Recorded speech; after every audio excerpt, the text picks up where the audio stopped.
Hello everyone. This is my first video. Apologies if it's a bit choppy or strange. I've never really recorded anything like this before. But today I will be making a butternut squash soup, and it's a thick soup, not super liquidy. It's more creamy and chunky. Let's get into it. So you can see that I'm first taking the skin off the squash, and then you're going to want to do this in a saw-like motion. Try not to get too much of the flesh.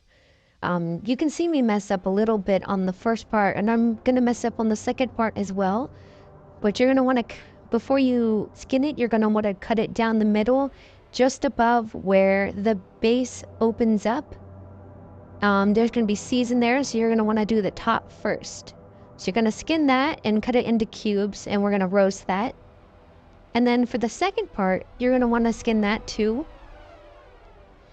And then you're going to want to cut that in half and take all the seeds out and cut those into smaller chunks as well. And you're going to see me showing a few cubes here and there. That's me practicing my knife skills. I just wanted to show the camera.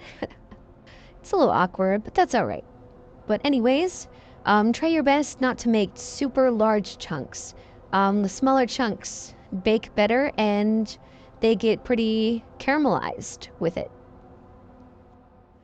Make sure you take all of the seeds out and try and get most of the stringy bits of the inside. It's kind of like a pumpkin.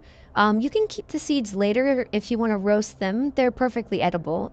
And put those in the oven for 25 minutes at 425 degrees. And you can put them in before you start it, after it preheats, whatever you want. If you want a more crispy caramelized taste, then you're going to want to put it after it preheats and then set it to 25 minutes. And then you can see here I'm peeling and chopping carrots, and those will go in to the oven with the butternut squash. So you're going to put those on pans with them.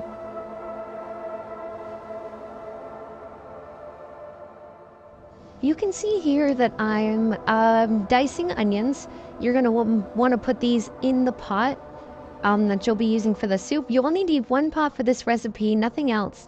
Everything goes in the same pot. And so right before your butternut squash and carrots are done roasting, you're going to want to chop those onions, and then you're going to want to cut up some peppers. Any pepper works.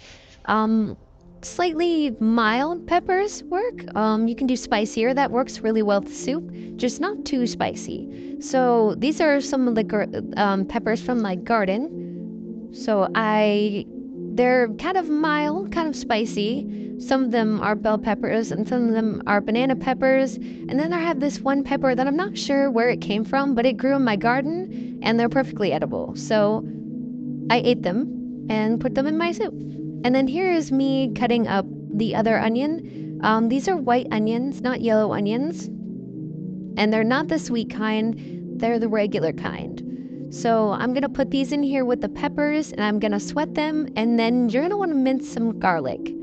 A few cloves work for the soup. You can do less, you can do more. It really just prefers on your taste and what you like. And you see here, I'm just trying to get it as small as I can. And then I'm cutting up another pepper that I found at my garden. This one's a bit of a spicier pepper, so I'm cutting it up into smaller pieces to hopefully disperse the flavor a little bit more. And then here you can see everything together. Make sure you mix it well and try and get everything evenly mixed if you can.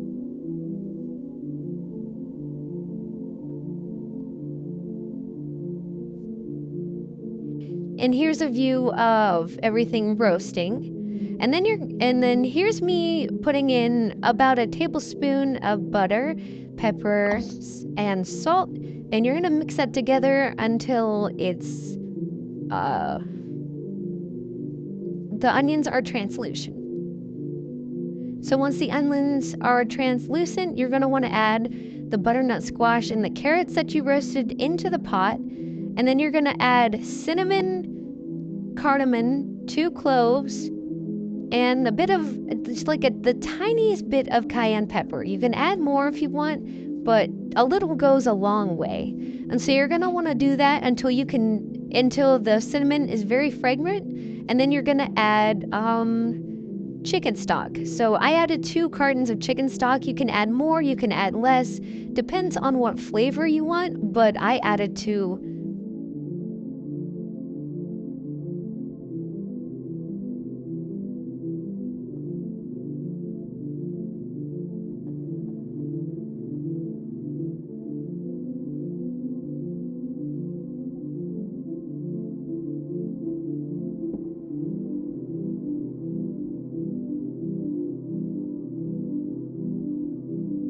And here's me adding the 2 cartons of chicken stock. And again, I only use 2. You can use more or less.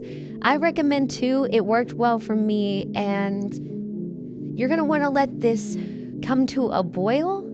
And you're going to let it boil for a few minutes. And then you're going to let it simmer for a couple minutes after that. So then everything should be very soft, very mushy.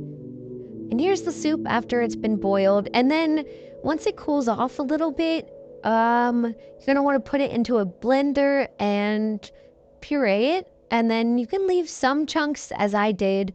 But if you want like a completely smooth soup, it works very well as that too. And it's very flavorful.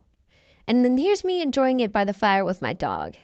And this is me signing off. And I hope you guys have a wonderful day. And I hope you guys enjoyed the video. Bye.